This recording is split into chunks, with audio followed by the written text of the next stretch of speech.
Hello guys, ഈ പാതിരാത്രി എങ്ങോട്ടാണെന്നല്ലേ? ഞാൻ എറണാകുളത്ത് നിന്ന് കൊല്ലത്തേക്ക് പോവാണ് കേട്ടോ. എന്താ വെച്ചാൽ ഡ്യൂട്ടി കഴിഞ്ഞ് കുറച്ച് നേരം കിടന്നുറങ്ങി ഒരു 6:30 ആയപ്പോൾ എണീറ്റപ്പോൾ ഭയങ്കര സങ്കടം. കണ്ണിൻ്റെയൊക്കെ ഇങ്ങനെ കുടുകൂടാ വെള്ളം ചാടുകയാണ്. വരുന്നത് മുഴുവൻ നെഗറ്റീവ് തോട്ട്സും. നാളെ മെയ് ദിനമായതുകൊണ്ട് ഈ സിറ്റുവേഷൻ ഇവിടെ ഇരുന്ന് കഴിഞ്ഞാൽ കുറച്ചുകൂടി ബാഡാവും എന്ന് വിചാരിച്ചേ. കാരണം ഓഫാണ്, ഡ്യൂട്ടിക്ക് പോകണം. എടപ്പള്ളി മെട്രോയുടെ പാർക്കിങ്ങിൽ വണ്ടിയൊക്കെ ഏൽപ്പിച്ച് കുറച്ച് സ്നാക്സ് ഒക്കെ വാങ്ങിച്ചിട്ട് ഞാൻ ബസ്സിൽ കയറി. അപ്പോൾ ടൈം 8:30 ആയിട്ട് അങ്ങനെ ചേർത്തലേക്ക് കഴിഞ്ഞപ്പം വണ്ടി ഡിന്നർ കഴിക്കാൻ വേണ്ടിയിട്ട് സൈഡിൽ ഒതുക്കി ഇട്ടു കേട്ടോ. ഞാനും കയറി ചപ്പാത്തിയൊക്കെ കഴിച്ചു. വീട്ടിൽ നിന്ന് പുറത്തിറങ്ങി കുറച്ച് കാറ്റൊക്കെ അടിച്ചപ്പോൾ തന്നെ മൈൻഡൊക്കെ ആയിരുന്നു കേട്ടോ.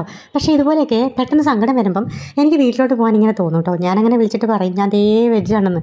അപ്പോൾ എൻ്റെ കെട്ടിയൊന്നത് ശീലമാണ്. പാവം പുള്ളിയുടെ ഉറക്കവും പോയി എന്നെ കാത്തിങ്ങനെ നിൽപ്പുണ്ട് ബസ് സ്റ്റോപ്പ്. സമയം ചെറുതായിട്ട് 1 മണി കഴിഞ്ഞു കേട്ടോ. പക്ഷേ എന്നാലും കുഴപ്പമില്ല, എന്നോട് അങ്ങനെ പരാതിയൊന്നും പറയാത്ത ഒരാളായതുകൊണ്ട് ഞാൻ രക്ഷപ്പെട്ടു. നേരെ വീട്ടിൽ പോയി കിടന്ന് നല്ല ഉറക്കമായിരുന്നു. രാവിലെ ഒരു 11 മണി വരെ ഞാൻ കിടന്നുറങ്ങി കേട്ടോ. എന്നിട്ട് ഞാൻ ആർഷനെയും പൊക്കി ചേച്ചിയുടെ വീട്ടിലോട്ട് പോവുകയാണ്. ഇവിടെ അമ്മയുണ്ട്, ചേച്ചിയുണ്ട്. അപ്പോൾ എന്നെ കണ്ട് റിയാക്ഷൻ വീഡിയോ എടുക്കാന്നൊക്കെ പറഞ്ഞ് വന്നപ്പോൾ എൻ്റെ അമ്മായി എപ്പം വന്നെല്ലാം കലക്കി കുളവാക്കി. ഞാൻ വന്ന കാര്യം മുന്നേ അറിഞ്ഞത് കൊണ്ട് വലിയ എക്സ്പ്രഷൻസ് ഒന്നും കിട്ടിയില്ല. പക്ഷേ ഞാനിവിടെ വന്നതിന് വേറൊരു ഗൂഢലക്ഷ്യമുണ്ട്. ദേ പഴങ്ങഞ്ഞിയും മീൻ വറുത്തതും ചക്ക വേവിച്ചതും. എൻ്റെ മുഖത്തൊരു വാട്ടം.